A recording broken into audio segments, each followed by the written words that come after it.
Alright folks, but Genius 80, we're back. Let's head on to this. Well, I've identified the blood you found on the binoculars, and it's a match to Abigail Clark. Huh, well, I wasn't expecting that. Let's bring in Abigail and find out what her blood is doing on those binoculars, and if it has something to do with our victim. Seems interesting.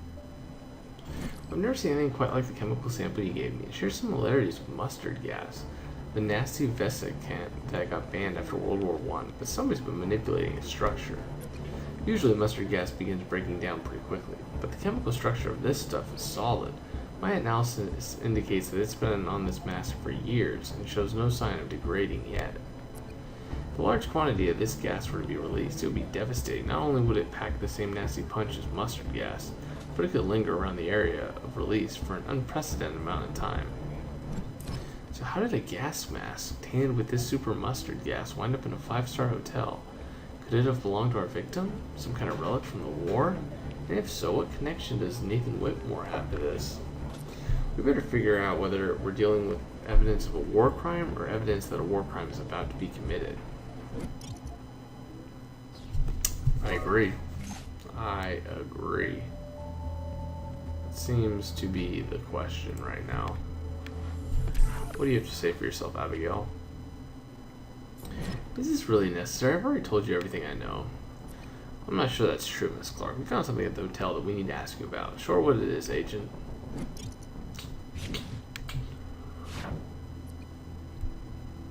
It is the binoculars. Found your blood in these binoculars. Any idea how it got there?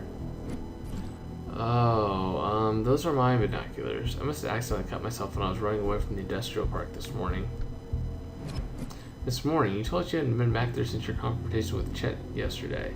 You know, when you broke your model train? Well, I didn't mean to lie. I just forgot. I brought my binoculars out there to watch the trains like I always do, but I left when I noticed that creepy Chet guy slithering around. I didn't want to run into him again. You saw Chet in the industrial park this morning? Yeah, he was rummaging through some of the old pallets. He kept looking around nervously like he didn't want anyone to see him. Then he pulled out a giant black suitcase and put it in the trunk of a car. Wow, the song and dance Chet gave us about skipping work and why he was on the train is full of holes. I'll ask Cooper to have him brought in so we can figure out what he was actually up to. Interesting.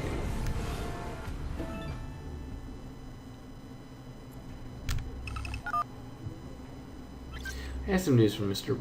Brinks. He reports that he was patrolling the hotel when he saw Elise and Abigail Clark standing outside room 217 in conversation. He couldn't get close enough to hear what they were talking about, but it looked like Elise was yelling at Abigail. Abigail began crying, and then Elise stepped in to give her a hug. Then the two of them walked away arm in arm. Brinks says he thinks they are beginning to unravel. Whatever they've been hiding is sure to come to light soon. Good to know. I just received word that Nathan Whitmore was attacked several hours ago during his rally for the victims of the train crash. Apparently someone in a gas mask stormed the stage and beat him with a baseball bat. The attacker slipped past Whitmore's security and disappeared into the crowd. Whitmore was taken to the hospital. Get over there and question him so we can see if this attack is linked to our case. That seems, pretty violent. Hey, Whitmore is currently getting an x-ray. We won't be able to speak with him until doctors are finished. Let's check his room. Maybe there's something there that could indicate who attacked him. So, didn't show you, but I did some other stuff behind. So watch, umbrella, floppy disk is the clue. Photograph, thermometer, teddy bear, 2 pills, card, bandage, slippers, scalpel. Basically I went through and, did the additional stuff that you can do. A floppy disk? I haven't seen one of those in 10 years. What would Whitmore be doing with this? Let's get back to the post office and have ARAM take a look at it.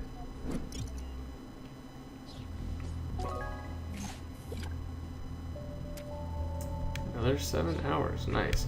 The classified documents, so I did those.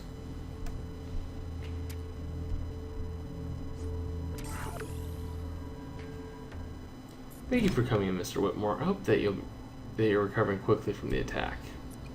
Just get to the point. You people have already wasted enough of my time. Our apologies, Mr. Whitmore. We're just trying to figure out the identity of the person who attacked you. Do you know anything about your attacker that could help us identify them?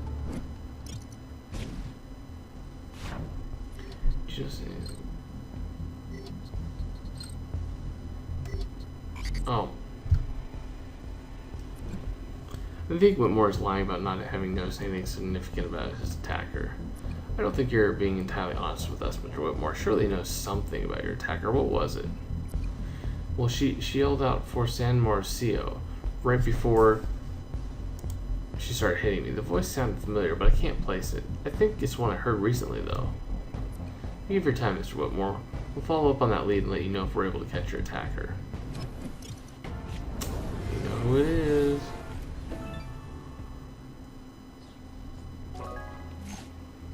Alright. Let's skip this. Let's get ready. We finished analyzing the disc, and it holds classified military files detailing Whitmore's involvement with the Salvadorian army during the Civil War. I think it's what Mora was blackmailing him with.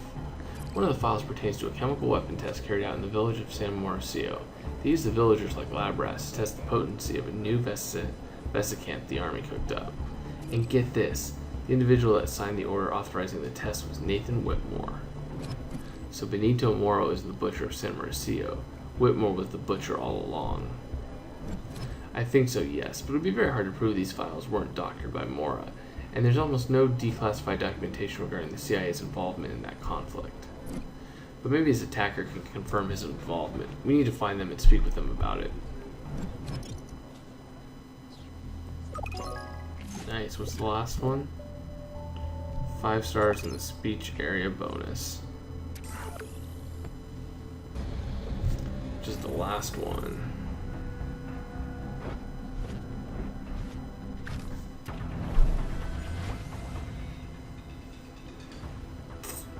We need to find more information on the village that the butcher destroyed. Thank you, Mr. Reddington. Thank you for giving me this file. I'll have Mr. Reddington's contact to analyze it to see what we can uncover. Agents, I found something interesting. I've been digging through the security footage Elise Clark gave you from the hotel, and I found our victim entering the hotel bar at 9 p.m. to grab a drink. When the bartender hands our victim his drink, he also gives him a napkin, which, whatever. But then I noticed it looks like our Vic is reading the napkin. Then he smiles at something off camera. An hour later, he heads back to his room, or at least that's what it looks like. After watching the tape a few times, I realize he's leaving room 215, and then at the end of the tape, entering room 217 around 10 p.m. And he never made it back into his own room. So you think, what? Someone at the bar invited Benito Mora back to their room and then killed him? Our killer could ask the bartender to give the victim their room key and a note on the napkin without raising too much attention. The only way to know for sure is to go check it out. Yep, Elise was like, hey, she was gonna offer a little something just to get him interested, get him up there. She killed him. Welcome to room 217. The hotel records indicate that no one was staying in this room during the time of the murder, so only a member of the hotel staff would have had access to it. The crime scene techs have confirmed that the carpet's been doused in bleach, but there's unmistakable trace of our victim's blood. One of the lamps is missing, probably our murder weapon. The killer somehow transported both the body and the murder weapon out of this room without anyone in the hotel being aware. So let's search the room from top to bottom and figure out how they did it. Well, it's pretty obvious. I mean, the people who run the hotel basically are the culprits.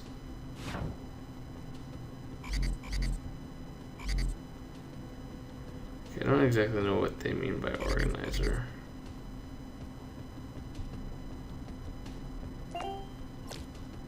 I have to guess where a lot of these things are. Organizer, fire caliper, I don't even know what that is. Disassembled pen, that's gotta be a clue. Nope. Then food menu. I thought I clicked on that. Must not have been showing. Probably good, because I clicked on it on accident. Well, this hotel's laundry cart is covered in stains that could very well be our victim's blood, and it's large enough to conveniently transport a body. Hopefully the killer will have left some evidence of themselves behind, too. I also received a call from Cooper while you were searching room 217. It appears Abigail Clark just turned herself in for the assault on Nathan Whitmore. Wonder if it's actually Elise Clark and she's just trying to cover her sister. Good you're there. I've had our people canvassing that San Marcio blackmail file you gave us for clues, and they've uncovered some interesting things. It appears that Mr. Whitmore was using CIA funds to develop that chemical weapon substance you found on the gas mask. Benito Mora suggests in his notes that Whitmore was using the Salvadorian conflict as an excuse to develop this weapon. I had a chemist friend of Mr. Reddington's analyze the chemical substance, and we were able to determine that there's some buzz on the deep web about just such a weapon being in development by the CIA. Traces of a similar chemical compound have been found at disaster sites around the world, and there are rumors that these sites were used as testing zones for the weapon. This is all speculation, though, but it appears that Mr. Whitmore was acting under orders from someone even higher up. As to who, I couldn't say, but I would strongly doubt the CIA has any official record of any of these activities taking place. I agree.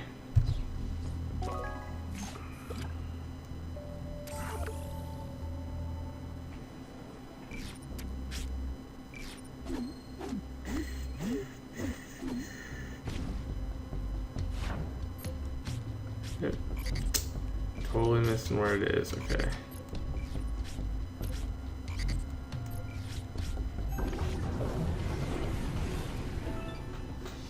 Well, the blood on this laundry cart is a match to Benito Mora. It was definitely used to transport his body away from the murder scene. But where did it go after that? Let's have Aaron run an analysis on the blood sample, see if he can find any other further clues for us as to what happened to the body after the murder.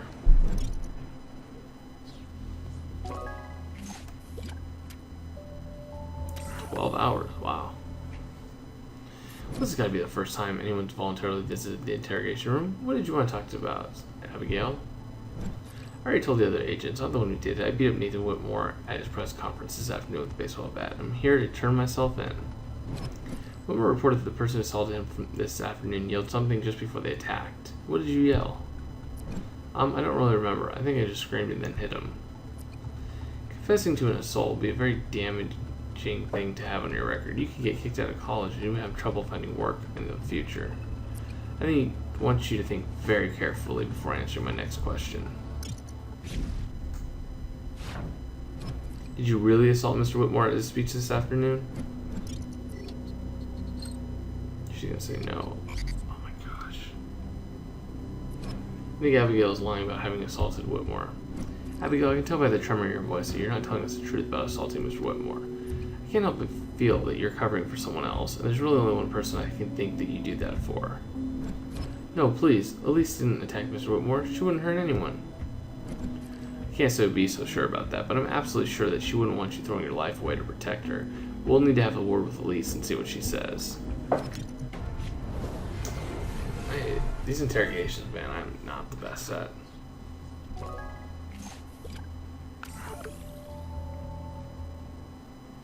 We were just about to call you in, Elise, when we heard you wanted to see us. What did you want to talk about? I just got a message from Abigail saying that she'd turn herself in. I'm sure she had nothing to do with whatever she confessed to. Abigail claims to have assaulted Mr. Whitmore at his press conference this afternoon. Won't be pursuing any charges. It's my belief that she was trying to protect someone else. Someone else? Who do you think she's protecting?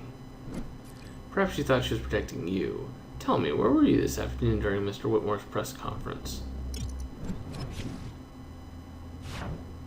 I didn't even know Mr. Whitmore was giving a speech this afternoon, or that someone assaulted him until you just told me. I've been very busy preparing for the Florian Campo fundraiser at the hotel all afternoon. I had to set up all the tables and follow up on other details with the caterer. Yep, that's a contradiction. We said that you didn't know anything about Mr. Whitmore's assault until I just mentioned it, but if that was really the case, then you wouldn't have known that someone broke his arm. Oh, I must have misspoken. I'm sure I heard about Whitmore's broken arm on the radio on the way over. I don't think so. We would keep that detail under wraps to help us catch our assailant. Looks like we've done just that. So why'd you do it?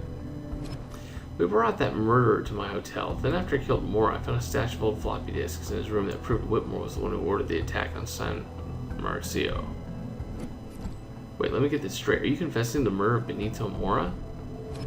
Yes, I bashed his head in with a lamp and then disposed of the body. There's no point in trying to hide it any longer. I don't want Abigail getting more mixed up in my trouble. I don't think so. I think you're lying to us about murdering Benito Mora, and the only reason you do that is to protect someone you care about, someone like Abigail. No, why aren't you listening to me? Abigail had nothing to do with Benito's murder. It was all me. I did it all by myself. That's impossible. You wouldn't have had time to clean the room and dispose of the body by yourself. You would have needed a partner to pull off this crime, if you had anything to do with it. Since you confessed to the murder, we'll have to hold you here for the time being, but we need to get back into the field and find your partner. Yep. Alright, so 12 hours. I will see you guys back here. This is my Pitching Ace 88. Over and out.